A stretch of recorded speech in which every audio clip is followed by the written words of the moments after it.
Hi hello అందరికీ నమస్తే welcome to my channel PR academy. మన పిఆర్ అకాడమీలో తెలంగాణ కోర్టు జాబ్కి సంబంధించినటువంటి అన్ని అప్డేట్ ఇన్ఫర్మేషన్ ఇస్తున్నాం. అయితే దీంట్లో డిస్ట్రిక్ట్ కోర్టు మరియు హైకోర్టుకు సంబంధించిన డిఫరెంట్ రిజల్ట్ గురించి ఫ్రమ్ జాన్ టు డిసెంబర్ వరకు అన్ని రకాలమైన వీడియోలు అందించాం. అలాగే సపోర్ట్ ఇచ్చే మాట మేము నిలబెట్టుకున్నాం మిత్రమా. Okay, hope you understand. అందుకోసమే one of the best channel ఏదైనా ఉంది కోర్ట్ జాబ్స్ కానీ PR academy. Okay, so right. So ఈ వీడియోలో ఆఫీస్ సబార్డినేట్కి సంబంధించిన హైకోర్టుకి సంబంధించిన ఆఫీస్ సబార్డ్ రిజల్ట్. ఈ రిజల్ట్ 3 రకాలమైనది ఉంది. ఒకటి selected candidate list for the oral interview, రెండోది absent candidate of the absent selection document verification జరిగినప్పుడు ఎవరైతే ఆబ్సెంట్ అయ్యారో వారి లిస్ట్ కూడా మెన్షన్ చేసేసారు. మూడోది ఏంటంటే రిజెక్టెడ్ కూడా చేశారు. ఈ డాక్యుమెంట్ వెరిఫికేషన్కి వెళ్ళిన వారికి రిజెక్ట్ చేయడం జరిగింది. ఈ 3 లిస్టులో మీరు చూడాలి. ఎవరైతే ఓరల్ ఇంటర్వ్యూకి సెలెక్ట్ అయ్యారో వారు వెళ్తారు. ఆబ్సెంట్ క్యాండిడేట్ చూడాల్సిన అవసరం లేదు. మరి రిజెక్ట్ అయ్యారు, ఎందువల్ల రిజెక్ట్ అయ్యారో కూడా ఈ వీడియోలో క్లియర్గా ఎక్స్ప్లెయిన్ చేశారు. కానీ ఒక్క సరదు, వీడియో బిగినింగ్ నుంచి ఎండింగ్ వరకు ఎక్కడ కూడా స్కిప్ చేయకుండా పూర్తిగా వినండి. అప్పటికి ఏమైనా సందేహాలు ఉంటే కాల్ చేయండి. అంతకు ముందు దయచేసి కాల్ చేయండి. వీడియోలో చెప్పే విషయంపై మీరు కానీ పర్టికులర్ కాల్ చేశారో ఇమీడియట్లీ కాల్ కట్ చేస్తాను.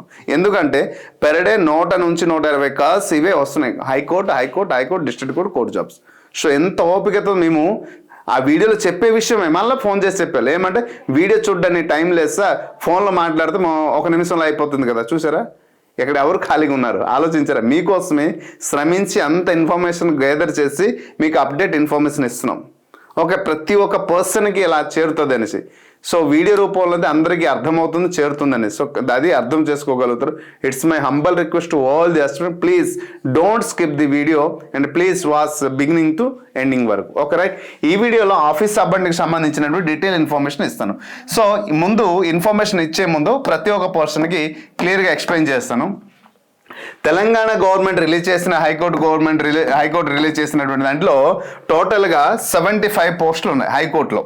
దాంట్లో 24 పోస్టులు అనేది విమెన్ కేటగిరీకి ఉంది. సో ఓపెన్లో 24 పెట్టారు. సో 8 అనేది విమెన్. సో అలాగా SC, ST, BC, BCB, BCA, BCB, BCC, BCD, అలాగే బ్లైండ్కి సంబంధించిన పిహెచ్కి సంబంధించినవి అన్నీ టోటల్గా 75 పోస్టులు 24 బిలాంగ్స్ టు ది విమెన్. మిగిలినవన్నీ కమ్యూనిటీ అండ్ ఓపెన్ కేటగిరీ. అయితే ఇక్కడ విషయం ఏంటంటే 75 పోస్టులు కదమ్మా టోటల్గా. ఈ 75 పోస్ట్ ఇంటూ ఎంతమంది 3 కదా. సో ఇక్కడ సెలక్షన్ ఎంతమంది అవ్వాలి కదా. ఓకే, ఇంతమంది సెలెక్ట్ అవ్వాలి 225. అయితే కొన్ని కమ్యూనిటీలో ఫర్ ఎగ్జాంపుల్ ఎక్కడ ఒక పోస్ట్ ఉంది, ఈ పోస్టులో క్యాండిడేట్ ఎవరు లేరు అంటే ఎక్కడ 3 మిగిలిపోయారు. సో దీని నుంచి మైనస్ అయిపోతారు. ఇలా కొన్ని పోస్టులో కొంతమంది క్యాండిడేట్స్ వెళ్ళారు కాబట్టి అలా ఉన్నటువంటి లిస్టులో ఎవరైతే సెలెక్ట్ అవుతున్నారో వారికి ఓరల్ ఇంటర్వ్యూ అనేది 5 మార్క్స్ ఉంటుంది. ఈ సెలెక్ట్ అయిన క్యాండిడేట్స్ ఒక డీటెయిల్ లిస్ట్ చూపిస్తాను, ఆబ్సెంట్ అయినటువంటి హాల్ టికెట్ నెంబర్ చూపిస్తాను, అలాగే ఎందువల్ల రిజెక్ట్ అయ్యారో కూడా నేను మాట్లాడుతాను. ప్రతి విషయం నేను క్లియర్గా ఎక్స్ప్లెయిన్ చేస్తాను. So please wait. Okay right. ఇక్కడ మనం చూస్తాం ఈ ఓమర్ బేస్డ్ ఎగ్జామినేషన్ జరిగిన తర్వాత చూడండి, ఇక్కడ ఎనెక్జర్ 1 అండ్ ఎనెక్జర్ 2 అండ్ 3 అని మెన్షన్ చేశారు. So the list of eligible candidates to attend the oral interview is shown in annexure 1 appended to this notification. Annexure 1లో ఏం చెప్పారు అంటే ఎవరైతే అయితే సెలెక్ట్ చేశారో ఆ క్యాండిడేట్స్ ఓరల్ ఇంటర్వ్యూకి వెళ్ళాల్సి ఉంటుంది. Okay, further inform that the candidate of the application shown in Annexure 2 and Annexure 3 appended to this notification for the post of office subordinate in Telangana High Court service by direct recruitment under the notification, okay, is rejected for the reason stated against the hall ticket number. So A reason లో వాళ్ళకి reject చేయడం జరిగింది అది కూడా mention చేయడం జరిగింది. ఓకేనా. So this is the detail information. అయితే ఓరల్ ఇంటర్వ్యూ ఎప్పుడు నిర్వహిస్తారు అంటే ఇక్కడ క్లియర్గా మెన్షన్ చేశారు చూడండి. Interview call letter from the below mention high court from 30 అంటే ఈ నెల 30వ తేదీ 12 నెల ఈ నెల 30వ తేదీ నుంచి హాల్ టికెట్ అనేది ఉంటుంది. ఎప్పటి వరకు 30వ తేదీ నుంచి వెబ్సైట్లో పొందుపరుస్తారు. కానీ మనకి ఓరల్ ఇంటర్వ్యూ ఎప్పుడు నిర్వహిస్తారంటే 5వ తేదీ అంటే జాన్ 5 నుంచి జాన్ ఎప్పటి వరకు అమ్మా 8 వరకు జాన్ 8 వరకు మనకి ఓరల్ ఇంటర్వ్యూ అంటే 5, 6, 7, 8 ఇలా 4 days ఉంటుంది. అయితే మధ్యన ఏదైనా లీవ్ ఉంటే ఒక ఉండవచ్చు. 5 to 8 అనేసి మెన్షన్ చేశారు. ఓకేనా? ఎక్కడ నిర్వహిస్తారు సార్? చూడండి, state of Telangana near government city college Hyderabad. మీకు డాక్యుమెంట్ వెరిఫికేషన్ ఎక్కడైతే జరిగిందో అక్కడే. అయితే ఎవరెవరికి ఏ రోజున ఉంటుంది అని టైము, దాని యొక్క డేట్ అండ్ ఓరల్ ఇంటర్వ్యూలో ఉన్నటువంటి మెన్షన్స్, హాల్ టికెట్ ఏటైతే ఉంటుందో ఆ డేట్, టైం, వెన్యూ అనేది అందరికి ఒకే రోజు కాదు కదా, దాదాపు 5-6 days అవుతుంది. మరి 5-6 daysలలో ఎవరికి ఏ రోజు వెళ్ళాలనేది మనకి ఓరల్ ఇంటర్వ్యూకి వచ్చినటువంటి కాల్ లెటర్ మనం ఎప్పుడైతే డౌన్లోడ్ చేస్తామో ఆ కాల్ లెటర్లో క్లియర్గా మెన్షన్ చేస్తుంటుంది.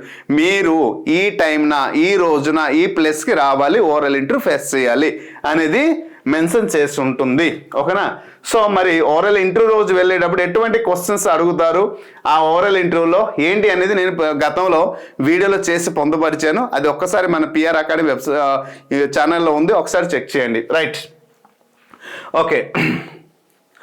హాల్ టికెట్ ఖచ్చితంగా మీరు ఎగ్జామ్ రాసినటువంటి హాల్ టికెట్ ఉంటుంది కదా, ఓఎంఆర్ బేస్డ్ ఎగ్జామినేషన్ రాసినటువంటి హాల్ టికెట్ ఖచ్చితంగా తీసుకుని వెళ్ళాలి. ఓకే, అలాగే దీంతో పాటు ఇప్పుడు కాల్ లెటర్ మీరు డౌన్లోడ్ చేస్తారు కదా ఓరల్ ఇంటర్వ్యూకి, ఈ కాల్ లెటర్ కూడా తీసుకుని వెళ్ళాలి. అండ్ ముఖ్యంగా ఒరిజినల్ సర్టిఫికేట్ కూడా, మీ డాక్యుమెంట్ వెరిఫికేషన్ ఏదైతే అయిందో original certificate, all original certificate మళ్ళీ తీసుకుని వెళ్ళాలి ఓరల్ ఇంటర్వ్యూకి. ఓకే, సో ఆ టైం ఎప్పుడు అంటే 10:30 నుంచి 5 మధ్య మీకు జరుగుతుంది. సో దాని గురించి ఏ రోజు ఏంటని నేను క్లియర్గా మెన్షన్ చేస్తాను. Okay, so hope you understand. అయితే ఇప్పుడు సెలక్షన్ అయిన క్యాండిడేట్ గురించి మాట్లాడుతున్నా. ముందు ఎనెక్జర్ 1లో ఏముంది, సో క్లియర్గా ఎక్కడ మెన్షన్ చేసాడు చూడండి అమ్మా. ఇంతకుముందు షార్ట్ వీడియోలో చేసాము, అక్కడ కొంతమందికి కనిపించలేదు, క్లియర్గా చెక్ చేసుకోండి అమ్మా. సీరియల్ నంబర్, ఓకే, వీలైతే దీన్ని స్క్రీన్ షాట్ తీసుకోండి, మీకు క్లియర్గా కనిపిస్తుంది. Hope you understand. ఎక్కడ ఒక్కొక్క రోలో 3, 4, 5, 6, ఓకేనా, 6 లైన్స్ ఉన్నాయి హాల్ టికెట్ నంబర్స్. చూద్దాం, మనకి టోటల్గా 75 పోస్టులు ఉన్నాయి కదా. అయితే ఎంతమందికి సెలెక్ట్ చేశారంటే ఓరల్ ఎంట్రీకి నియర్లీ 200 మెంబర్స్, అంటే 198 మెంబర్స్కి ఇక్కడ సెలెక్ట్ చేయడం జరిగింది. మనకి నియర్లీ 222 మెంబర్స్ కావాలి కదా, 75, కానీ ఎక్కడ 198, నియర్లీ 200 మెంబర్స్, ఇంకా 22 మెంబర్స్ లేరు. అంటే దాని ఉద్దేశం ఏంటంటే ఇప్పుడు కమ్యూనిటీ బేస్డ్ చెప్పాను, ఒక పోస్ట్ ఇంటూ ఖచ్చితంగా 3 ఉండాలని. ఏం చెప్పాను, ఫర్ ఎగ్జాంపుల్ లో బ్లైండ్ వెసల్లో ఒక పోస్ట్ ఉంది, అక్కడ 3 ఉండాలి, కానీ అప్లై చేయలేదు. అలాంటప్పుడు ఏమవుతుందంటే ఇలా 3, ఇలా ఒక 22 మెంబర్స్ అయితే లేరు. అది ఓపెన్ కేటగిరీ తెచ్చిస్తారంటే అలాగే ఇవ్వడం లేదు, అది రిజర్వేషన్ పోస్ట్. ఈసారి ఇవ్వరు, మళ్ళీ నెక్స్ట్ నోటిఫికేషన్లో ఆ పోస్ట్ని ఓపెన్ కేటగిరీలో తెచ్చి పెట్టడానికి వాళ్ళకి రైట్స్ ఉన్నాయి. కానీ ఈసారి అక్కడ పోస్ట్ మిగిలింది కాబట్టి వేరే ఒకరు తెచ్చి ఇవ్వడం అనేది కాదు. ఇప్పుడు మీకు చూపించిన ఈ క్యాండిడేట్స్ అందరూ సెలెక్ట్ అయ్యారు, రైట్. మరి డిస్సెలెక్ట్ ఎవరయ్యారు, ఆబ్సెంట్ ఎంతమంది అయ్యారు? అయితే హైకోర్టుకి అప్లై చేసిన వారందరిలో ఈ ఆబ్సెంట్ ఎవరు అంటే మ్యాక్సిమం నాకు తెలిసి ఇన్ఫర్మేషన్ తెలుసుకోలేకపోయిన వారు, మరి హైర్ క్వాలిఫై ఉండేవారు. Absentees for the document verification. Document verification ఏ రోజైతే ఉండేదో వారు కొంతమంది ఏమనుకున్నారు, హైకోర్టు కదా, హైదరాబాద్లో పనిచేయాలి, మరి జిల్లా కోర్టులు నాకు ఆల్రెడీ నేను సెలెక్ట్ అయి ఉన్నాను కదా, మరి హైకోర్టు నేను వెళ్ళను, జిల్లా కోర్టులు నాకు రావచ్చు అనేసి కొంతమంది అలాంటివి కూడా ఉంటాయి. మెయిన్ రీజన్ ఆల్రెడీ డిస్ట్రిక్ట్ కోర్టులో కూడా నేను అప్లై చేసిన, డిస్ట్రిక్ట్ కోర్టులో సెలెక్ట్ అయ్యాను కాబట్టి నేను వెళ్ళను అనేసి. రెండోది ఏంటంటే హైకోర్టు హైదరాబాద్లో ఉండి చెయ్యాలి, ఓకే, వద్దు అనేసి కొంతమంది హైయర్ క్వాలిఫికేషన్ వారు, అరే నేను ఒకవేళ వెళ్ళినా కూడా నేను ఎలాగో రిజెక్ట్ అవుతాను కాబట్టి మరి వద్దు, ఓకే. కొంతమంది ఏమనుకున్నాను, నేను ప్రాసెస్ సర్వేలు కూడా అప్లై చేసిన, ప్రాసెస్ సర్వేలు కూడా క్వాలిఫై అయిపోయినాను కాబట్టి నేను వెళ్ళను, వద్దు, ఓకే. ఇలా కొంతమందికి అప్డేట్ ఇన్ఫర్మేషన్ తెలియకపోవడం చాలా మంది కూడా ఉంటారు. అసలు అప్లై చేసేసారు, ఎగ్జామ్ రాశారు, కానీ దీని గురించి ఎప్పుడు రిజల్ట్ వచ్చింది ఏంటి అని చెక్ చేయరు. ఎప్పుడు పిఆర్ అక్కనే ఫోన్ నెంబర్ సేవ్ చేసిన, హలో సార్ ప్రశాంత్ సార్ అయినా, హలో గౌడ సార్, హైకోర్టు గురించి ఆఫీస్ అప్డేట్ గురించి ఏమైనా అప్డేట్ ఉందా? మనం ఎంతో కష్టపడి శ్రమించి వీడియోస్ అన్నీ చేస్తుంటాం, చూడరు.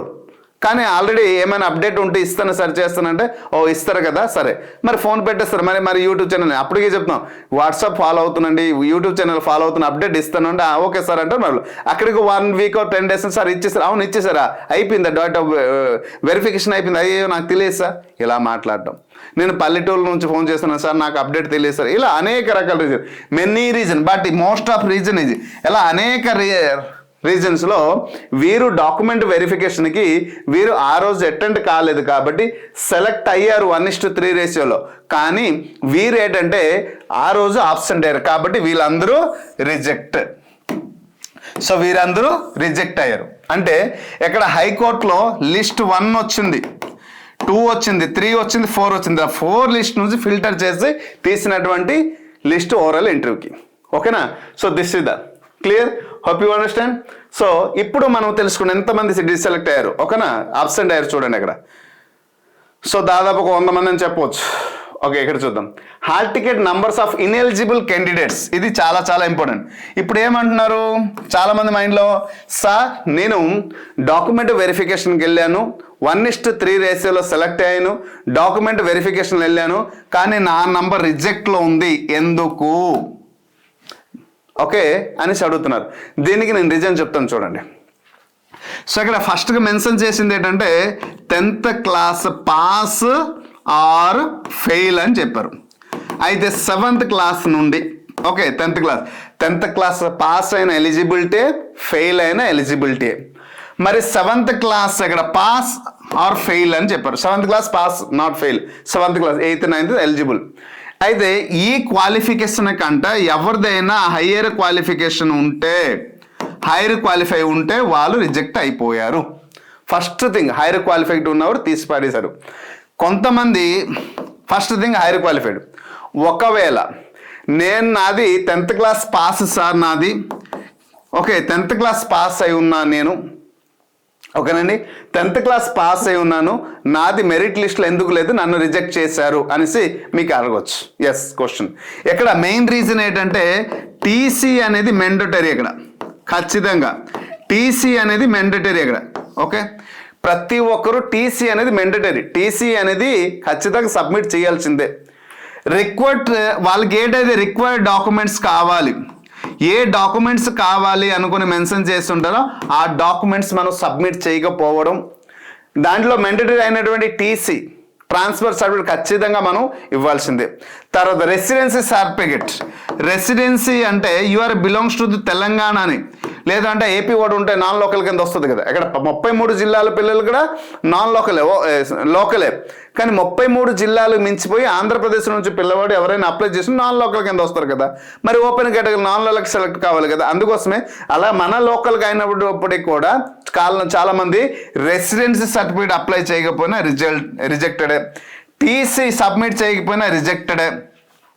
మీరు ఇచ్చినటువంటి డాక్యుమెంట్లో ఏదైనా ఒక ఒరిజినల్ అంటే టీసీ కానీ, 10th క్లాస్ సర్టిఫికేట్ కానీ, రెసిడెన్స్ సర్టిఫికేట్ కానీ, లేదా ఏదైనా ఇటువంటి డాక్యుమెంట్స్లో ఒరిజినల్ వాళ్ళకి చూపించకపోవడం.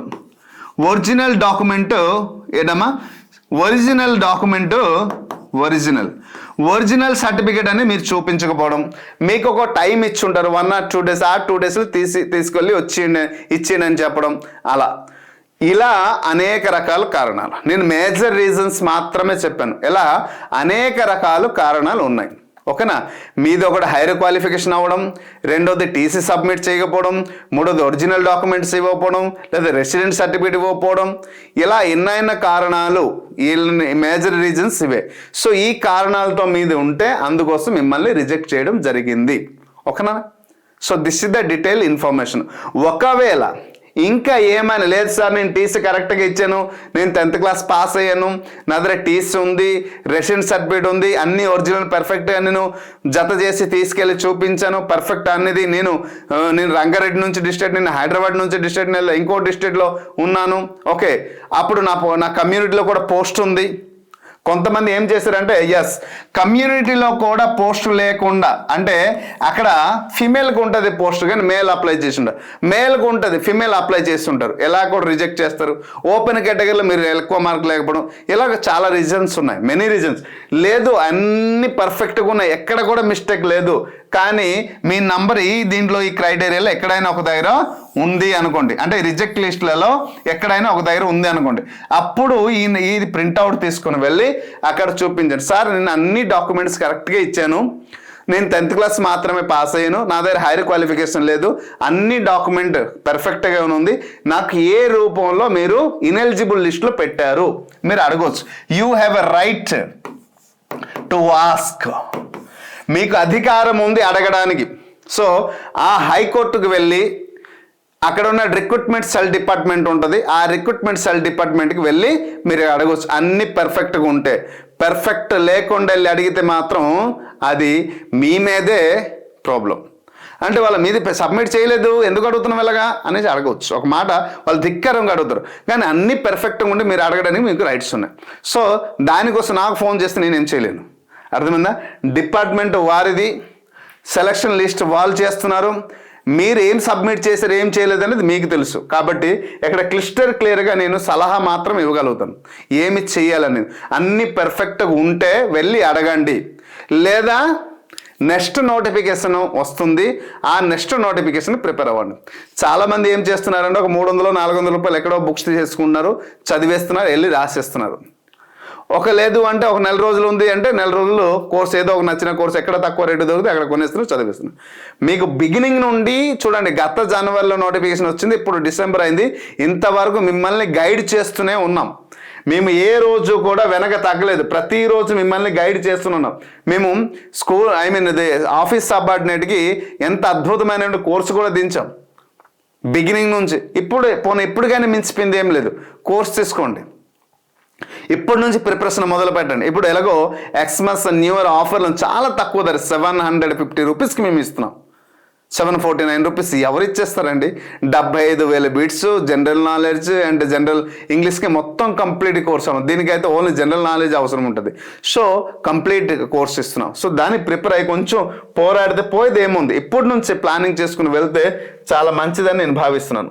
సో ఇప్పుడు రిజెక్ట్ అయిన వారు ఎందుకు రిజెక్ట్ అయ్యారో కూడా తెలిసింది కదా. దాదాపు ఎక్కడ కూడా 150 నుంచి 150 పైన ఉన్నారు. So this is the detail information about the course job. So ఇప్పుడు అర్థమైంది కదా. అయితే ఇక్కడ మనం తెలుసుకోవాల్సింది ఏంటంటే ఓరల్ ఇంటర్వ్యూ ఎప్పుడు ఉంటుందని తెలుసుకున్నారు, ఏ డేట్లో ఉంటుందని తెలుసుకున్నారు, ఏ టైంలో ఉంటుంది, ఎవరికి ఏ రోజు ఉంటుంది అని కాల్ లెటర్ డౌన్లోడ్ చేసిన రోజు మీ కాల్ లెటర్లో మీకు ఉంటుంది. ఆ రోజు వెళ్ళేటప్పుడు ఎటువంటి డ్రెస్సింగ్ కోడ్తో వెళ్ళాలి, వారు క్వశ్చన్స్ ఎలా అడుగుతారని ప్రీవియస్ వీడియోలు చేయాలి, ఎలా బిహేవ్ చేయాలి, జడ్జెస్ ముందు మీరు ఎలా బిహేవ్ చేయాలి, ఏం క్వశ్చన్స్ అడుగుతారు, వీటి గురించి కొంత బేసిక్ ఇన్ఫర్మేషన్ ఇంకొక వీడియోలో నేను అందిస్తాను. ఓకేనా? సో వెళ్ళే ముందు పూర్తిగా guidelines to attend the oral interview అనేది ఒక వీడియో చేసి పెడతాను, అందరికీ హెల్ప్ఫుల్ అవుతుంది. So this is the detail information. ఇంకేమైనా డౌట్ ఉంటే కామెంట్ బాక్స్లో కామెంట్ చేయండి. I will try to answer your question. ఓకేనా? Hope you understand. So this is the detail information about the high court office subordinate result. Hope you understand. Video ప్రతి ఒక్కరికి useful అవుతుంది కదా, దయచేసి వీడియోని కొంతమందికి షేర్ చేయండి. Thank you everyone.